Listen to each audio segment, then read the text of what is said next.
ये जो वर्दी, ये जो दहशतगर्दी है, इसके पीछे वर्दी है, ये दो चार को स्लोगन याद कैला है सब वहां पे कश्मीर वाला, और कुछ नहीं। हम क्या मांगे आजादी, हम क्या चाहते आजादी, यही मैटर था। अमित शाह ने रखा, लोकसभा राज्यसभा राष्ट्रपति ने साइन कर दिया, 370 खत्म, हम क्या मांगे आजादी। लो हरी सिंह, और इन्होंने 370 का मसौदा तैयार करने की जिम्मेदारी किसको दी? शेख। वाह वाह, हो गया, मीट की जिम्मेदारी कुत्ता को। तनी अमित शाह बना दे कोनो उल्टा सीधा कानून, मोदी जी अंदर से देख लेंगे। यहाँ पे पाकिस्तान को सोचे सबसे आगे किस चीज में, तो पजामा में नाड़ा डालने में सबसे आगे है सब। इसलिए सुअरों का एक अलग जंगल बनाना पड़ेगा, जिससे अखंड साम्राज्य के राजा जिन्ना रहेंगे। टाइगर हिल पे कब्जा कर चुके थे, लेकिन एक ने स्नाइपर लगा के मार दिया। जनता का मोह भंग करने में क्या जाता है, बस बोल दो कि हरी सिंह सुअर का मांस खाता है, मुस्लिम खिलाफ, हिंदू खिलाफ करना, राजा साहब गाय का मीट खाते हैं, हिंदू खिलाफ। ये 1947 में देश आजाद हुआ, भारत और पाकिस्तान का विभाजन हुआ, लेकिन इस विभाजन में अंग्रेजों ने एक भयंकर मिस्टेक करके गए थे। मिस्टेक क्या, वो जहर बो के गए थे। उन्होंने कहा था कि जिन्हें पाकिस्तान में मिलना है वो पाकिस्तान में चले जाए, जिन्हें भारत में मिलना है वो भारत में चला जाए। इसके अलावा ससुरा ने एक और बात कर दिया था कि जिसको स्वतंत्र रहना है वो स्वतंत्र रह जाए। इसमें काम कर दिया कश्मीर वाला बकलोलई। कश्मीर के राजा हरि सिंह थे, लेकिन उनके अंदर उतनी दूरदर्शिता नहीं थी जो वास्तविकता है। अब कई को हरि सिंह का समर्थन हमारा कहने लगे कि आप ढेर जानते हैं। देखिए, हरि सिंह का जो प्रधानमंत्री थे शेख अब्दुल्ला, शेख अब्दुल्ला बहुत ही सातिर दिमाग का इंसान, मतलब समझ जाइए कि बहुत तेज खोपड़ी का, छल कपट बहुत ज्यादा। तो शेख अब्दुल्ला जो जम्मू कश्मीर का ये था, यही प्रधानमंत्री थे। तो हरि सिंह को बोला कि आप क्या हो जाइए, अलग हो जाइए, क्योंकि शेख अब्दुल्ला को पता था कि हरि सिंह जिस दिन अलग होंगे, एक अलग देश बनाएंगे, उस दिन इंडिया अलग, पाकिस्तान अलग। और कश्मीर की ज्यादातर जनता जो थी वो मुस्लिम थी, और उसके राजा क्या थे, हिंदू थे। तो ये उसको फारूक शेख अब्दुल्ला को पता था कि इनके खिलाफ विद्रोह कराना बड़ा इजी है। तो शेख अब्दुल्ला, शेख अब्दुल्ला किसका प्रधानमंत्री थे? हरि सिंह। ये डोगरा शासक थे। हरि सिंह का थे डोगरा, इन कौन से वंश के थे? डोगरा वंश के शासक थे। डोगरा वंश के अंतिम शासक थे हरि सिंह। तो हरि सिंह से कहा कि आप स्वतंत्र हो जाइए, लेकिन इसी बीच क्या हुआ, पाकिस्तान वालों ने क्या कर दिया, हमला कर दिया। और इधर कबाइली के भेष में, कबाइली वहां की जनजाति होती है, मतलब आतंकवादी, जैसे भारत में कैसे नक्सलाइट है, विदेशी है नहीं, भारतीय में अजीब साहब के डिमांड रख देते हैं, तो वैसे ही पाकिस्तान में कबाइली हैं, सेम भारत में नक्सलाइट की तरह। लेकिन उन लोगों के थ्रू पाकिस्तान ने क्या किया, इन्वेजन करा दिया भारत में, और ये एरिया पूरी तरह से कब्जा किसने कर लिया, पाकिस्तानियों ने कब्जा कर लिया। अब हरि सिंह जो थे, अब वो भागे भागे आए, उनको पता चल गया शेख अब्दुल्ला की पॉलिसी। शेख अब्दुल्ला का टारगेट क्या था कि अगर कश्मीर अलग हो जाएगा तो जनता का मोह किसके साथ चल जाएगा, शेख अब्दुल्ला के साथ, और ये उल्टा सीधा कुछ कह देगा। हरि सिंह को क्या, जनता का मोह भंग करने में क्या जाता है, बस बोल दो कि हरि सिंह सुअर का मांस खाता है, मुस्लिम खिलाफ, हिंदू खिलाफ करना, राजा साहब गाय का मीट खाते हैं, हिंदू खिलाफ। ये तो पहले से प्रैक्टिकल है 1857 की क्रांति में, बस इसको इंप्लीमेंट करना है। किसी को बस इतना काम देना है, काम खत्म, सीधे भड़काना 2 मिनट का काम है, पब्लिक थोड़े ना पूछने जा रही है क्या करना है। शेख अब्दुल्ला की प्लानिंग पहले से थी, लेकिन पाकिस्तानिया गड़बड़ा दिया सब इनको। तो शेख हरि सिंह आए किसके पास, जवाहरलाल नेहरू के पास, हमारी मदद कीजिए। क्या कीजिए, हमारी मदद कीजिए। जवाहरलाल नेहरू कहे हाँ चलिए मदद करते हैं।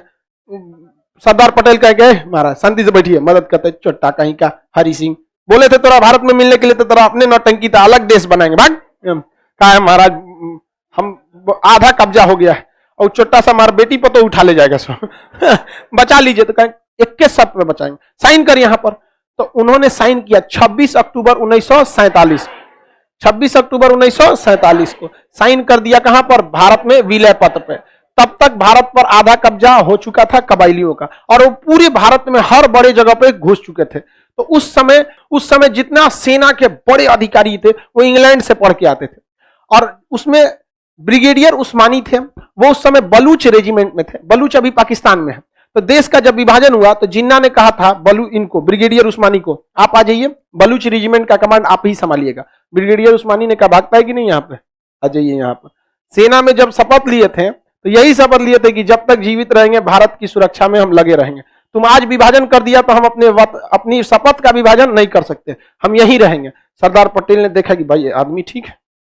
सरदार पटेल के अंदर व्यक्ति को परखने की बहुत क्षमता थी। वो एकदम गरीब परिवार से उठे थे, उन्होंने ये जिम्मेदारी सौंपी किसको? ब्रिगेडियर उस्मानी को, कि जाइए आप इनको बताइए क्या है।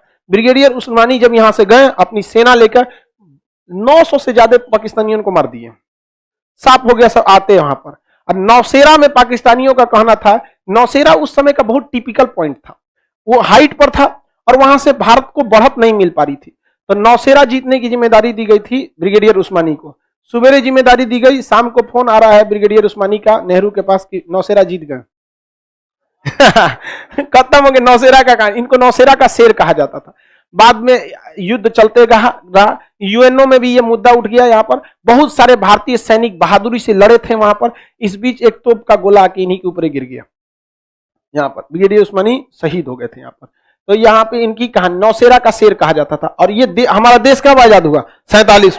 और 47 में क्या हो गया? मार चालू हो गया और ये युद्ध 48 तक चला था और कई सारे इसमें हमारे भारतीय सैनिक शहीद हुए सब। यहाँ पर एक्चुअली क्या होता है कि जब भी कोई शहीद होता है ना, कमांडर का नाम ही सामने ज्यादातर आ जाता है। जैसे विक्रम बत्रा साहब, आप देखिए उनके साथ बहुत लोग शहीद हुए, बहुत सारे लोग शहीद हुए, लेकिन कुछ लोग जो होते हैं ना बड़ा विषम परिस्थितियों में शहीद होते हैं। विक्रम बत्रा साहब जीत चुके थे, टाइगर हिल पे कब्जा कर चुके थे, लेकिन एक ने स्नाइपर लगा के मार दिया। स्नाइपर की गोली बहुत तगड़ी होती है और स्नाइपर लगने के बाद कोई बचता ही नहीं है। और स्नाइपर लगा के, स्नाइपर का काम ही होता है वीआईपी को मारो, पब्लिक को मारने के लिए स्नाइपर नहीं होता, मेन कमांडर को मारो। और खोजिए रहा था बत्रा साहब को, इसलिए देखेंगे ना सेना में जब अधिकारी लड़ने जाता है ना तो उसका मेडल वेडल सब उतार के एकदम नॉर्मल फौजी की तरह दिया जाता है, ताकि दूर से पता ना चले कि यही अधिकारी है, वरना स्नाइपर वाले उन्हीं को मार डालेंगे। तो इस तरह से भारत ने 1948 की लड़ाई में क्या बनाया था? सीमा का निर्धारण किया। और जब सरदार पटेल ने यहां सेना भेजा ना, वही बन गया हम लोग के लिए line of control. Jawaharlal Nehru ने यहां गलती ये कर दिया, हालांकि इसमें अब जवाहरलाल नेहरू की गलती कहिए या फिर यूएनओ का दोगलापन कहिए, दोनों कह सकते हैं। जवाहरलाल नेहरू ने इस मुद्दा को 1948 में लेके चले गए यूएनओ में। 1948 में कहां लेके चले गए? यूएनओ में। यूएनओ जो है किसी भी मुद्दा को बर्बाद कर देता है। यूएनओ में लेके चले गए जवाहरलाल नेहरू और कहे कि देखिए 26 अक्टूबर 1947 को विलय पत्र पर इन्होंने साइन कर दिया। और उसके बाद आजादी का डॉक्यूमेंट दिखाएं जो संसद में पारित हुआ था, ब्रिटिश संसद में, आपको याद होगा, तो उसमें लिखा गया था स्पष्ट उस विधेयक में कि भारत पाकिस्तान का विभाजन होगा। जो स्वतंत्र रहना चाहता है स्वतंत्र है, जो पाकिस्तान में जाना चाहता है वहां जाए, जो भारत में आना चाहता है वहां आए। तो इस आधार पर विलय पत्र पर साइन हो गया, ये कश्मीर हमारा होना चाहिए। तो ये तो सही है, लेकिन इस दोगला को देखिए, ये कहता है कि हम वहां के लोगों से जनमत संग्रह कराएंगे कि हम कहां रहना चाहते हैं। वहां के लोगों से क्या करना चाहेंगे? जनमत संग्रह, रेफरेंडम कराना चाहेंगे। तो जवाहरलाल नेहरू ने कहा कि अगर आपको रेफरेंडम कराना है तो भारत के सभी राज्यों से करा लीजिए कि आप कहां रहना चाहते हैं, क्योंकि जवाहरलाल नेहरू तो एकदम परफेक्ट थे। सरदार पटेल ने भी कहा हाँ टेंशन मत लीजिए, इन सौ को हम अपने में ले लिए। और साथ साथ आप पाकिस्तान में भी तो जनमत संग्रह कराइए। लाहौर कैसे उसका, कराची कैसे उसका, जनमत संग्रह केवल कश्मीर पर। आज तक ये मुद्दा लटका हुआ है यूएनओ में। जो हमारी संस्कृति, गौरवपूर्ण संस्कृति रही थी जो पूरी दुनिया में, उसे हम लोग को, जिन्ना इस साले को कोई मतलब नहीं यहां पर, बस कश्मीर चाहिए। ये उल्टा सीधा यहां पर इसके कोई टारगेट, कोई उद्देश्य था पाकिस्तान बनने का? कोई उद्देश्य नहीं है इनको। को अभी भी पूछेगा, कोई उद्देश्य नहीं है वहां पर। समझेंगे कि नहीं? कोई किस चीज में आगे हैं ये लोग? आतंकवाद छोड़ के यहां पे पाकिस्तान को सोचे सबसे आगे किस चीज में? तो पजामा में नाड़ा डालने में सबसे आगे है सब। ढाई डाल देता है सब। और क्या आता है इनको? लुंगी टाइट बांध देंगे सब, क्या आएगा उसको? अरे यार वो शब्द मत बोल, नहीं तो फिर हमारा समझा गया कि नहीं? जिन्ना को चेयर चाहिए था, कुर्सी चाहिए थी, ये बेवकूफ है। देखो बाबू, कुछ लोग कहते हैं कि प्रधानमंत्री के लिए जिन्ना ने ये सब कुछ किया। बाबू जिन्ना ने तो पाकिस्तान की मांग 1940 में ही रख दी थी। देश कहां आजाद हुआ था? प्रधानमंत्री का तो बात आता है कैबिनेट मिशन के बाद। प्रधानमंत्री की बातें शुरू होती है 1951 के प्रथम आम चुनाव में। उससे पहले प्रधानमंत्री की बातें कहां आती है? अभी देश तो आजाद होने दीजिए। 1942 में शिमला 45 में शिमला सम्मेलन में कूद के भाग गया। कहां प्रधानमंत्री की बात आई थी? वो तो मुस्लिमों के कानून छेद है। यहाँ पे प्रत्यक्ष कार्रवाई दिवस 1946 में बताया, कहां प्रधानमंत्री की बात आई थी? ऐसा नहीं था प्रधानमंत्री के उससे आता। ये सब चीजें थोड़ी सी मन गलत है। आप बताइए, क्या प्रधानमंत्री को चक्कर में विभाजन किया था? नहीं, उसको अलग बनाना ही था। सुअरों का एक बाड़ा खोलना था उसको, जहां एक साथ सब रह सके। तो वो उसने कहा कि यहां नहीं रह पाएगा, शेर के साथ सुअर नहीं रह सकते हैं। तो उसने क्या कर दिया? विभाजन कर दिया वहां पर। समझ में आ गया कि नहीं आ गया? तो ये मत सोचिएगा कि उसने क्या किया था, अलग रह दिया था, क्योंकि उसे पता था कि जंगल में अगर रहेंगे तो कभी भी सुअर जो है वो राजा नहीं बन सकता है, इसलिए सुअरों का एक अलग जंगल बनाना पड़ेगा जिससे अखंड साम्राज्य के राजा जिन्ना रहेंगे। इतने विभाजन करके रखेंगे। यहाँ हरि सिंह की भी बेवकूफी थी, क्या जरूरत है यार, पिटा के आए हो, तुम्हारी बात कोई नहीं सुनेगा, होशियारे बनते हैं हरि सिंह। यहाँ पे यूएनओ में मामला चल गया, अटक गया। अब कश्मीर जो था, हरि सिंह किस पे बिलीव करते थे? शेख अब्दुल्ला पे। इसने कहा, हरि सिंह ने कह दिया कि हमारा अलग संविधान बनेगा, इसने चढ़ा दिया इनको, हरि सिंह को, कि कहिए हमारा अलग संविधान रहेगा। ये 370 कहे थे ये हरि सिंह, हमें लिए क्या रहना चाहिए 370, ये जिम्मेदारी मिट गया हरि सिंह पे। ओहो माय गॉड, हरि सिंह। और इन्होंने 370 का मसौदा तैयार करने की जिम्मेदारी किसको दी? शेख। वाह वाह, हो गया, मीट की जिम्मेदारी कुत्ता को। हाँ, समझ में गए, नहीं ना रह सकता है। तब देखे यहाँ पे हरि सिंह ने कह दिया कि भैया हमारे लिए क्या रहना चाहिए, अलग संविधान। इन्होंने कहा कि हम अच्छा से मसौदा तैयार करेंगे। 370 में इन्होंने ऐसा बातें डाला था। 370 का एक में इन्होंने सबसे पहले कहा था कि जम्मू कश्मीर की सीमाएं भारत की सीमाएं हैं, मतलब जो जम्मू कश्मीर का क्षेत्र है वही भारत की सीमा है। तो 370 के ए में कोई छेड़छाड़ नहीं हुआ है। देखियो 370 ए अभी भी वैसे ही है, क्योंकि 370 का ए हटाएंगे तो जम्मू कश्मीर की सीमा भारत की सीमा नहीं रहेगी, ऑटोमेटिक भारत से अलग हो जाएगा। तो ये कहता है कि जम्मू कश्मीर की सीमाएं भारत की सीमा, अच्छी बात है। उसके बाद जम्मू कश्मीर में भारत का पूर्ण संविधान लागू नहीं होता। आगे और बात कहा गया है, यहाँ पर राष्ट्रपति का शासन लागू नहीं होगा, यहाँ नेशनल इमरजेंसी लागू नहीं होगी, यहाँ बाहर के लोग यहाँ आके परमानेंटली बस नहीं सकते हैं। ऐसा बात किया गया। सबसे खराब इसमें कहा गया था कि पाकिस्तान की कोई लड़की अगर भारत में यहां जम्मू कश्मीर में शादी करती है तो उसे जम्मू कश्मीर की नागरिकता दे दी जाएगी, लेकिन भारत की लड़की अगर जम्मू कश्मीर में शादी करती है तो उसे नागरिकता नहीं दी जाएगी। यह सबसे खराब चीज था। कहा हरि सिंह, कहां दिमाग था आपका? किस किस को हम बोले, इस बर्बादी में सबका हाथ है। समझा क्या कि नहीं? प्रधानमंत्री को प्रधानमंत्री भर रखिए, राजा है ना आप जी, राजा का 10 गो आंख होना चाहिए। तनी अमित शाह बना दे कोनो उल्टा सीधा कानून, मोदी जी अंदर से देख लेंगे।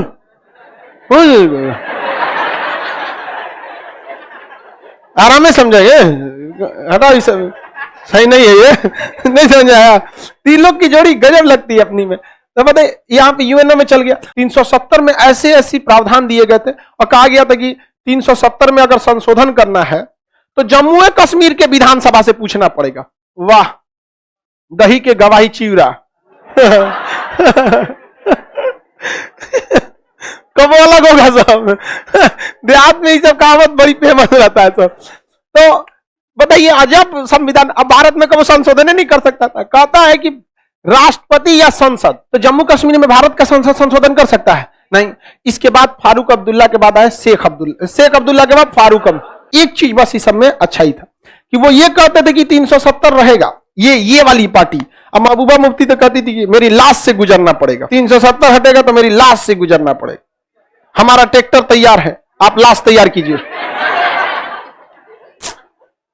नहीं समझ में आया? अजब हाल है, क्योंकि उसको हिलने के लिए तो ट्रैक्टर चाहिए ना, बहुत मोटी महिला है। इसके बाद आए उमर अब्दुल्ला। इनमें भी एक ही चीज सही है कि भारत के विभाजन की बात नहीं करते।